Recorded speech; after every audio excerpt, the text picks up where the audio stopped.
Hello, everyone. Welcome to ITA's Facebook Live. My name is Robert, and today we will be discussing teaching English in Spain. I am joined by Molly Ryan. She is one of our alumni ambassadors in Spain, and I'm really excited to have her here. Am I on? So, Molly, why don't you tell us a little bit about yourself? Where are you from, and what were you doing before you went to Spain? Yeah, so hi everyone, I'm Molly. So before I came to Spain, well, it was sort of broken up into three chunks after I graduated from college.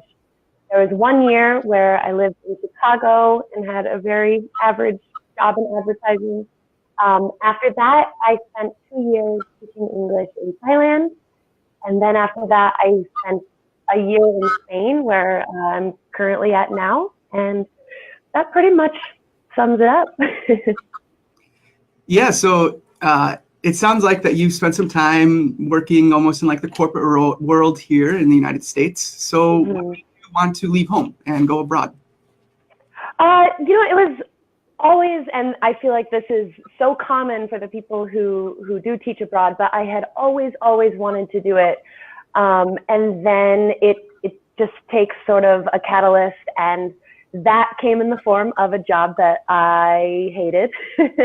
So I just realized that what I thought I wanted to do was not what I actually wanted to do. And so when I left that job, I thought, if I'm gonna go, it's now or never. And so yeah, I think that was the biggest thing that gave me the push to finally move.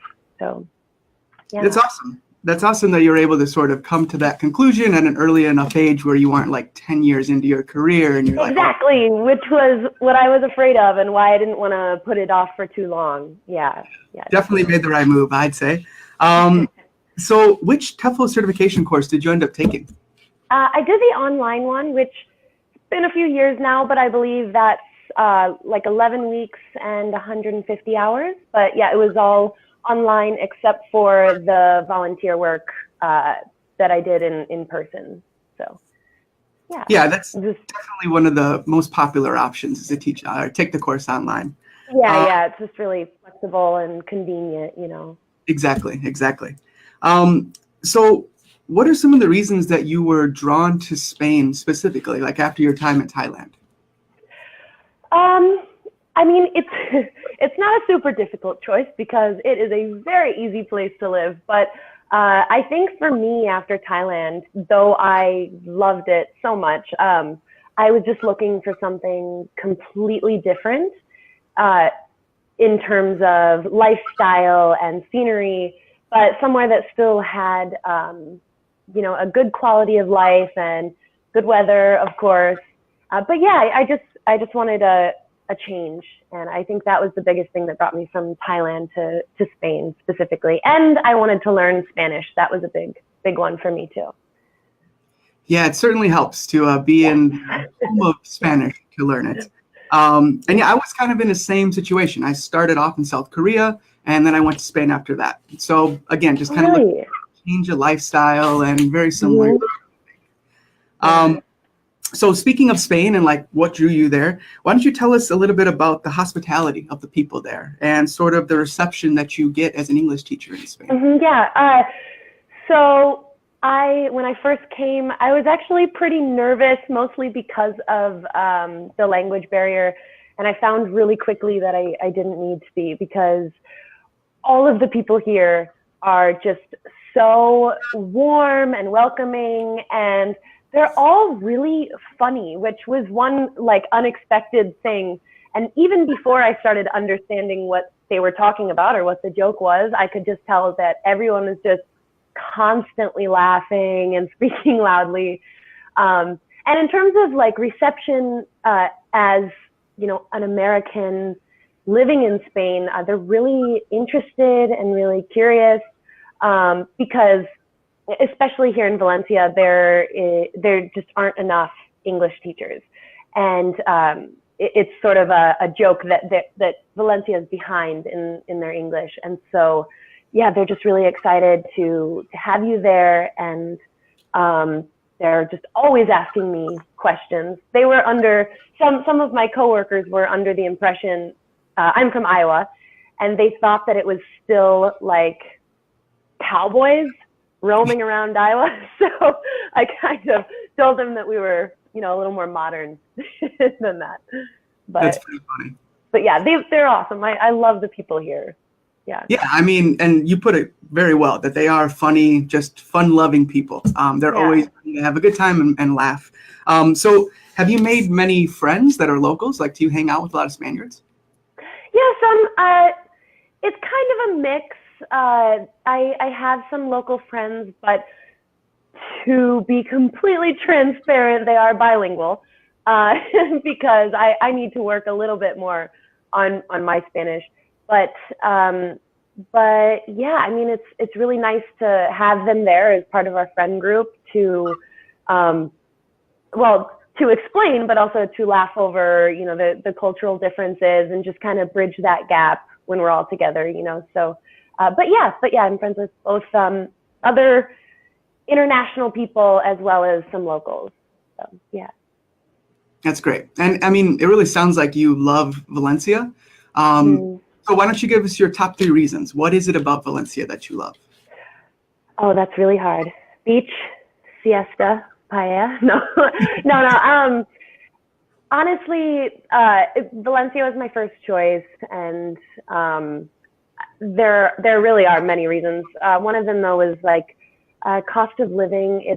It's so much cheaper here than some of the bigger cities like Barcelona or Madrid. And I am looking to try to save some of my money, so that was important to me.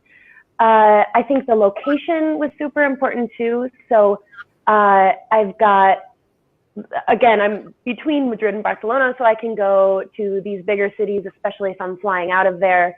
And Valencia is conveniently on the coast, so the location is really great.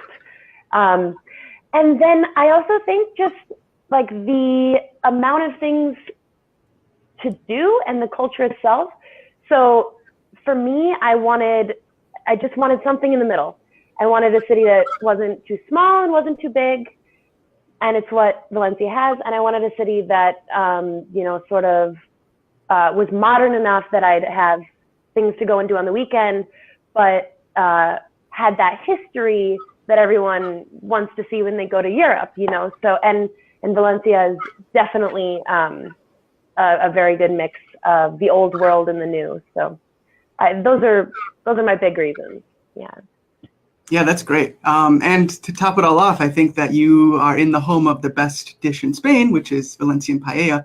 And for anyone at home who doesn't know what that is, Google it because it is incredible.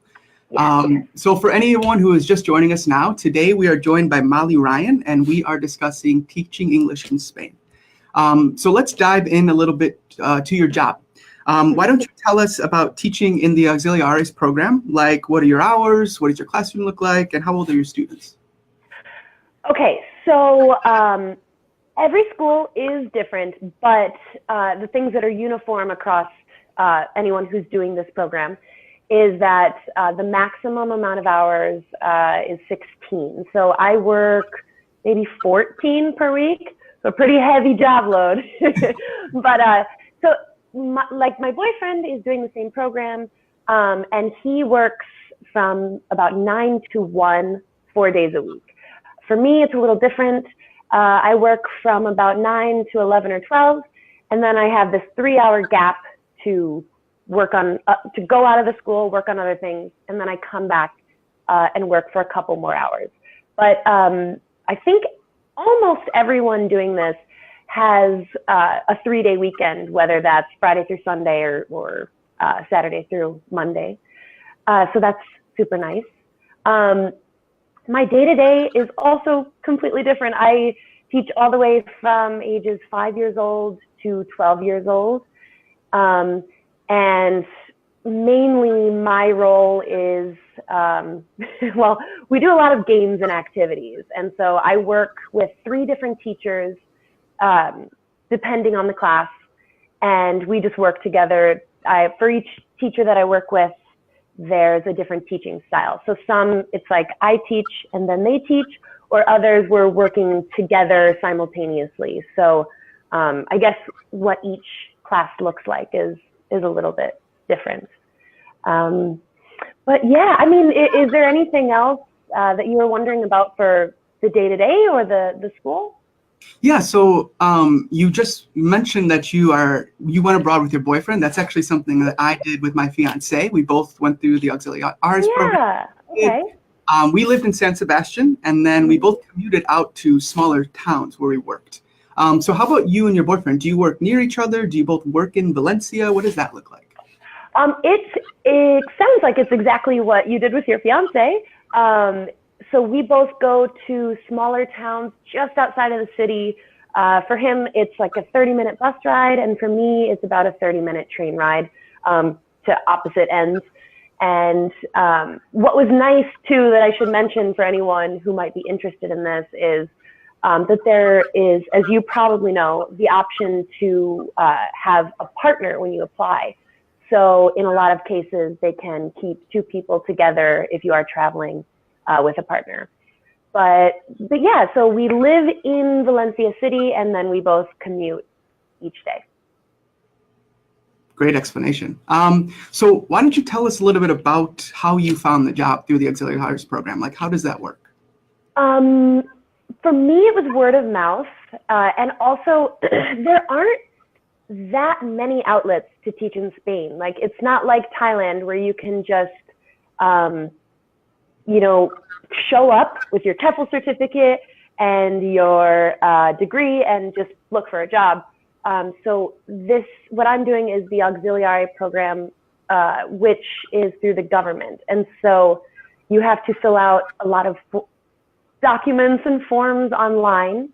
And then you choose, it's sort of a lottery system. So you choose your 3 top places, and based on first, second, third, they try to put you in one of the cities that you request.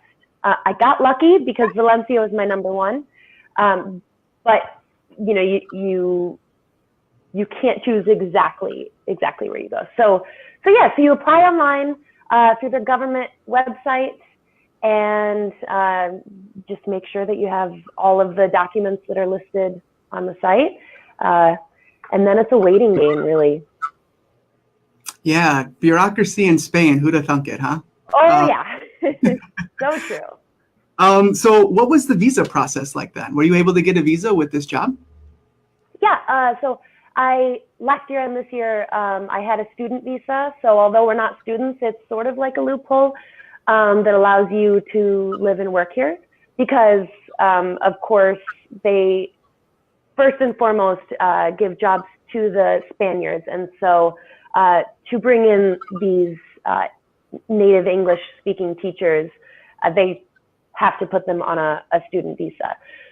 So when I first started the program, I needed to get all of my paperwork into the Spanish consulate.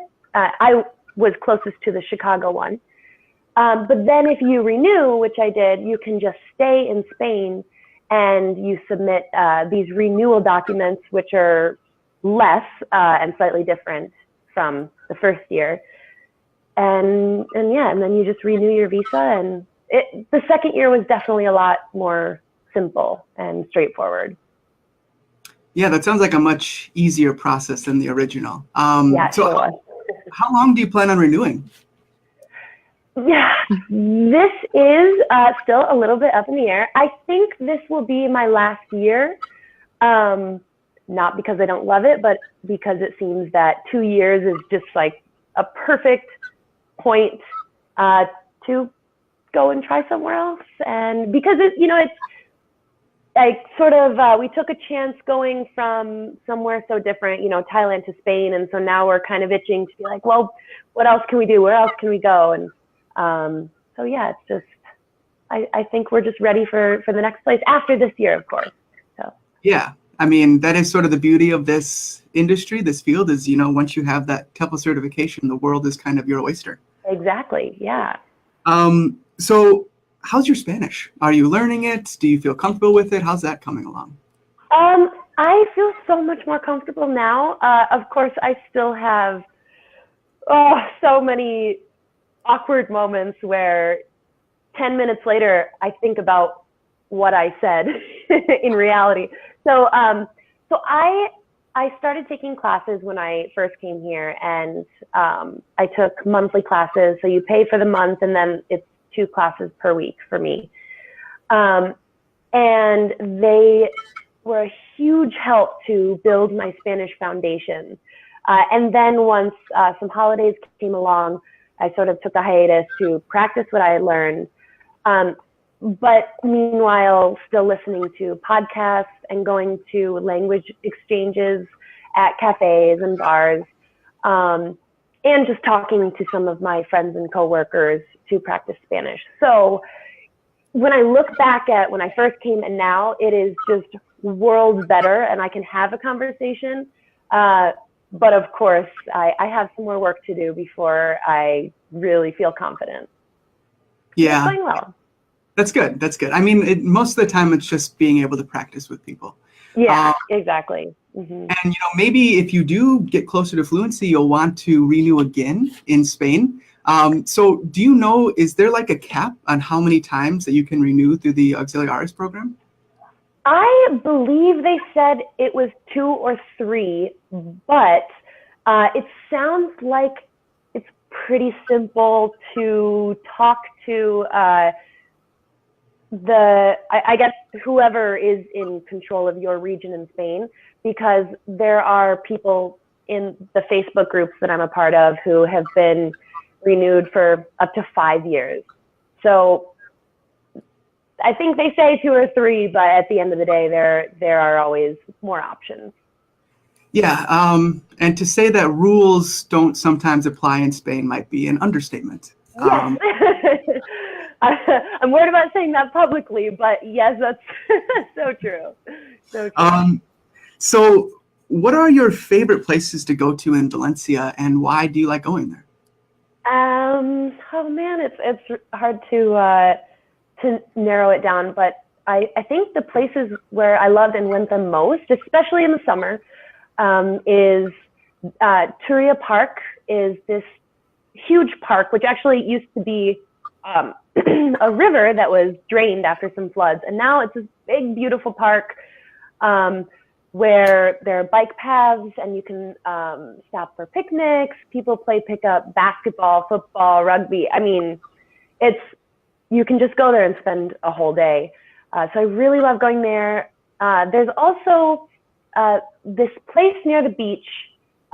It's called the Ice Factory, and it used to be an ice factory, but it was converted to this venue. It's like a bar, live music, and they have these food trucks inside. And the place is just really, really cool and a great way to spend an afternoon. And again, it's on the beach, so you can just kind of hop from one to the other, which is super convenient. Apart from that, I think I go a lot to a neighborhood called El Carmen, and it's just filled with really, really beautiful art, cool restaurants, and lots of alleyways to get lost in, which is sort of the dream in an old Spanish town, So, yeah, if I had to choose a few, those are up there for me. Yeah, there's nothing like getting lost in a Spanish city. Mm-hmm, it is yeah. pretty incredible. So I remember when I was living in the Basque Country, I always thought of the running of the bulls happening in like Pamplona, in like the big city. But it's something that happened all across the Basque Country. Even in my small little town that I worked in of 4,000 people, they had their own running of the bulls. So why don't you tell me about some like really cool experiences that you've had or that you're looking forward to? Yeah, the big one that comes to mind for me is Las Fallas, and it is a festival that takes place. It's probably one of the top few things that Valencia is famous for throughout Spain. It's a festival where they build these structures. They're basically temporary art pieces, and they are stories high. Some are smaller, but the largest ones are about 3 stories high. And they're made of things like wood and paper mache. And so each neighborhood makes their own. and you can go around for a few weeks and just look at these structures, and then they all get burned down at the end. And so on the last night, around 1 or 2 a.m., everyone goes out, and they have every single fireman or firefighter in the city on duty that night to control the burning, and they just watch them go down. So the whole thing, the population in Valencia doubles from about 1 million to 2 million. Streets are closed off. It's just absolute insanity, and it's really, really cool. So that's my biggest one. The other thing too that I almost forgot to mention is there's this, it's just outside Valencia, but it's like the world's largest tomato fight. And they use these, they're tomatoes that aren't fit for consumption, so it's not too wasteful, and everyone just chucks hundreds of tomatoes at each other in this small little town called Buñol. And so I did that last year, and that was a blast. Those are my favorite things, I think, during the year. Man, now I'm missing all the Spanish festivals. You got to get back over to Spain. I know. They look for opportunities to celebrate anything and everything, and just like the coolest, always just a sight to behold. That's awesome. There is. I love it. So let's bring it to like your life in Spain. Why don't you tell us like how you meet your roommates, your friends, and have you met any ITA alumni around you? Yeah, so I met most of my friends in my Spanish language classes. It's a really great mix. We have friends from Netherlands and Brazil and Scotland. It's crazy. And so I met them in my language classes, but a lot of people who are auxiliaries here as well met on the WhatsApp group. So I think almost everyone who is doing this program is on this one. WhatsApp is a messaging app for anyone who's not familiar. But everyone's a part of it, and they're always doing these meetups and get-togethers, and that's how a lot of them have made friends with each other. I haven't gone to as many once I made sort of my solid group of friends here. I still need to, and I'm planning on it. And then I did meet one girl who was an ITA alum. Funny enough, she was planning on teaching, but she was able to keep her job at home and just do it remotely. But she did find me through the ITA program, and we went out for drinks, and it was just a super easy connection, and it was great. That's awesome. That's nice that you're able to make friends so easily. Yeah. And always have that alumni network to draw on. That's awesome. Yeah. So we mentioned Thailand earlier. So why don't you tell us a little bit about your experience there, and can you compare what it was like teaching in Thailand to being an auxiliaris in Spain? Completely different in every way. Yeah. So I think the main things, as far as lifestyle, great quality of life in both places, but in Thailand, it was very kind of gritty and messy, and just everything was sort of chaotic, but in a good way. And there's a lot of natural beauty. And then in Spain, everything's sort of slow, and there's a lot of architectural beauty and historical beauty. And the difference is that things are more predictable. And sometimes on most days I can appreciate that, because I'm not going to get in a motorbike accident or have monkeys banging on the roof of my house. So, it's completely different. I think the other thing as far as teaching is in Thailand, for me, and in most cases with the teachers, at least in Chiang Mai, we were really in control of our own classrooms, and we were the primary teacher. Whereas here, for this program, it is definitely more of a secondary role. And so while I have less responsibilities, certainly, I also do have less control over what I'm doing in the classroom and how I manage the class, I guess. So both the school life and the day-to-day life is just vastly different, but both of them have equal benefits. Yeah.